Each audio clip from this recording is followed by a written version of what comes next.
Hola amigos, comencemos. Primero, la Rosita María indignándose porque no entendemos cómo funcionan las comunidades aymaras, quechuas, y es que todos deberíamos tener clarísimo que amenazar o agredir a pobladores que no quieren marchar porque no comulgan con lo que se pide en esas protestas o con la ideología de los que las realizan, no es extorsión, no. ¿Cómo se les ocurre? Son prácticas consuetudinarias. No, y además que sorprende, porque a mí me ha llamado también la atención que mucha gente se sorprenda de cómo funcionan comunidades aymaras, comunidades quechuas, que tienen sus reglas de conducta y que son muy estrictos. Y el que no va a la asamblea es sancionado. Acá te dicen, eso es extorsión. No, es una práctica consuetudinaria. Las decisiones se toman comunitariamente. Ese es uno de los asuntos que no se entiende acá. Entonces, una vez que tu comunidad toma la decisión de participar en una protesta, si tú no quieres participar, eres severamente castigado. Tienes que pagar multas, tienes que mandar a tus hijos si estás enfermo. Son normas de control social muy severas, muy estrictas, la de las comunidades quechuas y aymaras en Puno. Esa es la forma en la cual efectivamente logran tener fuerza, porque mucha gente asiste, quiera o no, porque la sanción social es muy dura si es que no estás. Sí, pues amigos, es que nos falta entender la cultura de los quechuas y aymaras, a los que llamamos extorsión a acciones como esta. Le invitamos pacíficamente a sumarse a esta causa. Si mañana vemos caminando en las calles, si mañana no participan, si mañana están mirando de sus casas, tendrán las consecuencias. Por eso estamos invitando pacíficamente. Si algo camina en la mañana, O esta.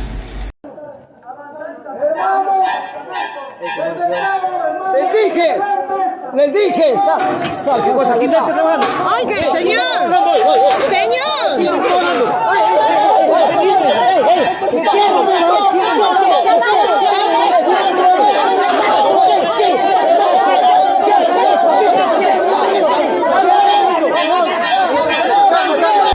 Sí, definitivamente no es extorsión, sino una práctica consuetudinaria que una persona se sienta libre de dar una declaración como esta. Han hecho, si en caso no van a obedecer en nuestra provincia a algunos lugares, hay un pronunciamiento que no van a ser responsables. Entonces seamos respetuosos de los acuerdos, claramente indicado. Si no obedecen, vamos a sentir mucho, va a haber problemas. Entonces no caigamos en eso. Y es que estamos mal si al leer un artículo de El Comercio consideramos que es extorsión que delincuentes, entre comillas, soliciten financiamiento a negocios que si se niegan son amenazados, que pobladores estén obligados a viajar hacia Puerto Maldonado para el paro y si no asisten tengan que pagar una multa de 600 soles. También está mal llamar extorsión que a empresarios de puerto los obliguen a cerrar sus tiendas o negocios y a acatar el paro pese a que ellos estén en contra. Tampoco podemos decir que es extorsión que en lugares como Pasco los dirigentes obliguen a los comuneros a participar del paro diciéndoles que no les van a dar lo que les pertenece si no van a la huelga. Esto debido a que los dirigentes de la comunidad reciben materiales del gobierno regional para brindarles a los comuneros fertilizantes, remedios para la papa, etc. Pero los privan de esto si no son parte del paro. Para doña Palacios, nada de eso es extorsión. Es una práctica consuetudinaria. Es que vulneren tu derecho al trabajo, la libertad e integridad es parte de la cultura aymara y quechua y hay que entenderla. Sí, claro.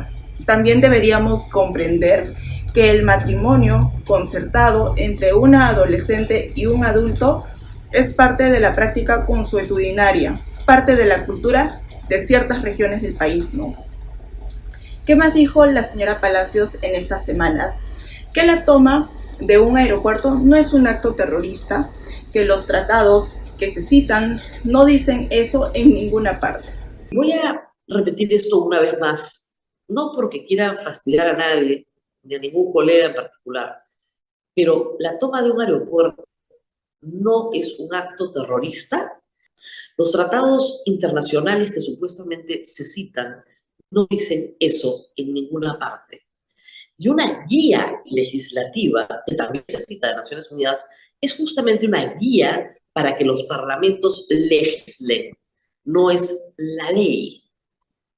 No, amigos, es que sí dice. Miren, si vamos a la sección Normas Internacionales, Relator Especial sobre la lucha contra el terrorismo, y bajamos, nos encontramos con los instrumentos jurídicos pertinentes clasificados por su origen, que son los convenios y protocolos sectoriales de lucha contra el, otra vez, terrorismo. Finalmente, más abajo encontramos el Convenio para la Represión de Actos Ilícitos contra la Seguridad de la Aviación Civil de 1971, que hace referencia en líneas generales a ataques de aeronaves en servicio, instalaciones de navegación aérea e información falsa que ponga en peligro la seguridad de una aeronave en vuelo.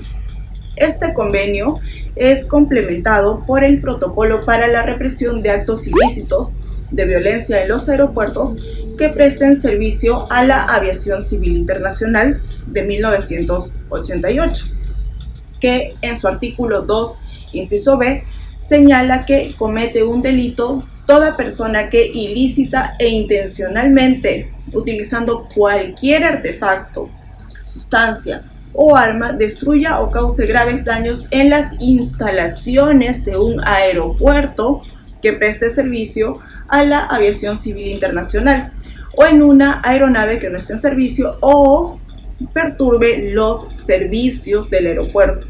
Entonces, amigos, estamos hablando de convenios y protocolos para la lucha contra el terrorismo que Perú ha ratificado y que califican la destrucción o graves daños de instalaciones o servicios del aeropuerto como actos terroristas.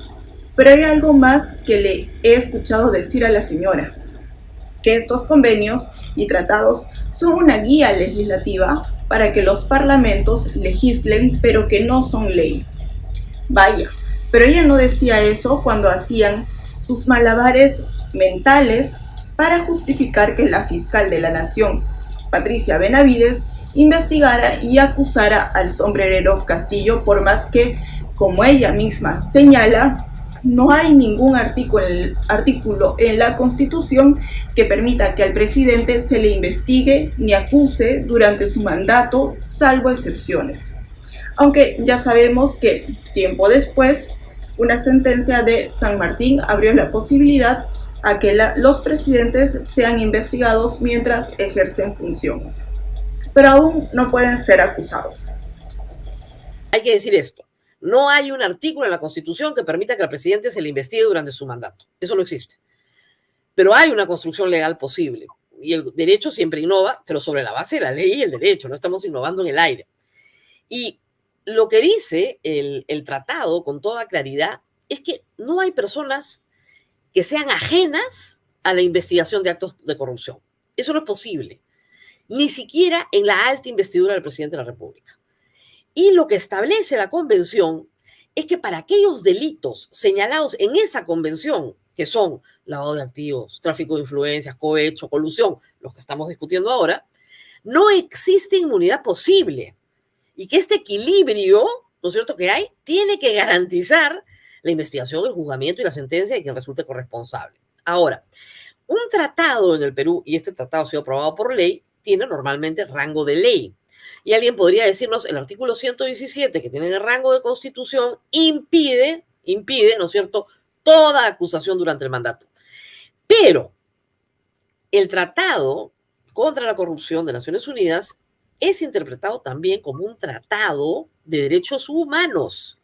Y ya se ha utilizado esta forma de interpretar varias veces en otros casos.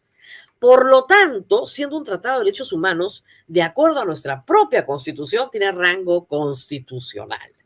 Bueno, la señora y sus allegados justifican el poner un tratado por sobre la Carta Magna, porque según ellos, el Tratado contra la Corrupción es considerado también como un tratado de derechos humanos. Ok, entonces, el tratado contra la corrupción se puede considerar un tratado de derechos humanos, pero el tratado de lucha contra el terrorismo no. ¿Por qué? Pero no solo eso. A diferencia de la acusación presidencial, en el Código Penal peruano el delito de terrorismo está tipificado como ileo, el que provoca o crea, mantiene un estado de zozobra, alarma o temor en la población o en un sector de ella. Realiza actos contra la vida, el cuerpo, la salud, la libertad y seguridad personal, o contra el patrimonio, contra la seguridad de los edificios públicos, vías o medios de comunicación, o de transporte de cualquier índole, torres de energía o transmisión, instalaciones motrices o cualquier otro bien o servicio, empleando armamentos, materias o artefactos explosivos o cualquier otro medio capaz de causar estragos o grave perturbación de la tranquilidad pública o afectar las relaciones internacionales o la seguridad de la sociedad y del Estado. Será reprimido con una pena privativa de libertad no menor de 20 años. Es cierto que hay abogados que señalan que para ser procesado por el delito de terrorismo debes pertenecer a una organización terrorista, y hay otros que dicen que no. Pero vamos, acá no hay tanto malabar mental que hacer, a diferencia del caso de la acusación presidencial, caso para el cual casi se sacaban una ley de la manga para justificar algo que no está señalado en la Constitución.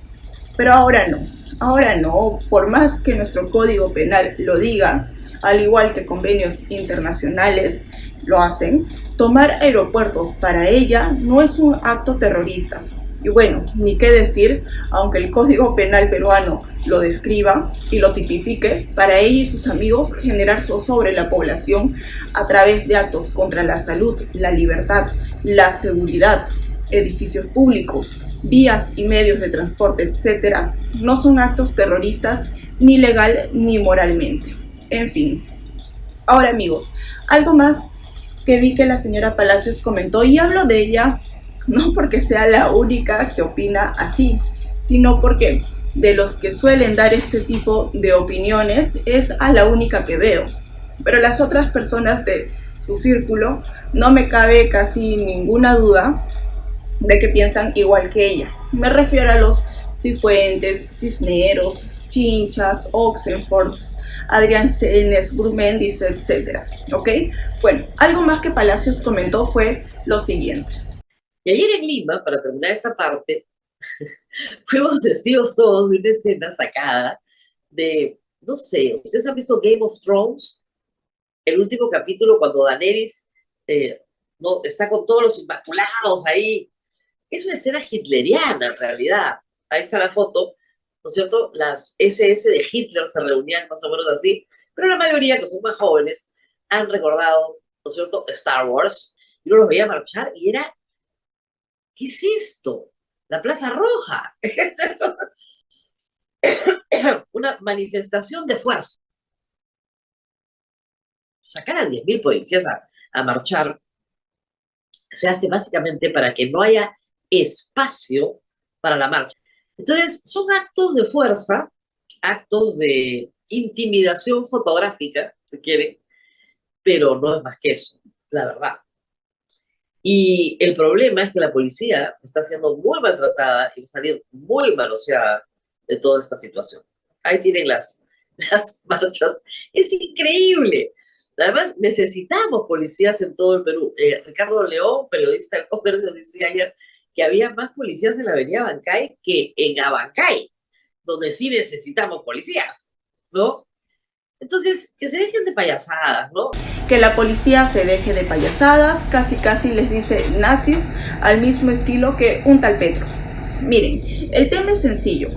En el centro de Lima es donde todos estos delincuentes agarraban a palos, les lanzaban piedras, botellas llenas de arena, bombardas a los policías. Es en el centro de Lima donde destruían la berma para usar los pedazos como objetos contundentes, y donde, en general, a partir de la tarde, se generaba violencia y por ende enfrentamientos entre los violentistas y la policía. Si se llegó a ver ese enorme contingente de efectivos, evidentemente fue para disuadir a los delincuentes de no ir al centro de Lima.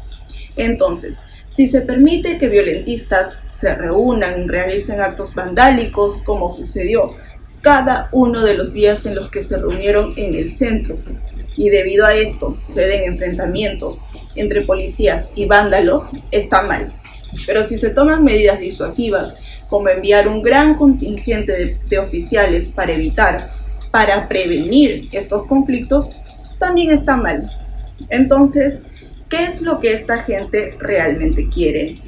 Simplemente criticar a las fuerzas del orden, porque eso es lo que parece. Y la señora sale con que no los dejan manifestarse, que su derecho a la protesta se ve afectada. Oigan, por varios días los manifestantes salieron desde, por ejemplo, San Juan del Lurigancho y caminaron largos tramos de la ciudad hasta el centro. No estaban ejerciendo ya en ese momento su derecho a la libertad de protesta y de reunión, pero no, ellos querían que los dejen concentrarse en el centro de Lima, que es justamente donde se desencadenaban los actos de violencia. Pero luego, cuando los gasean, andan lloriqueando. En fin, nada nuevo.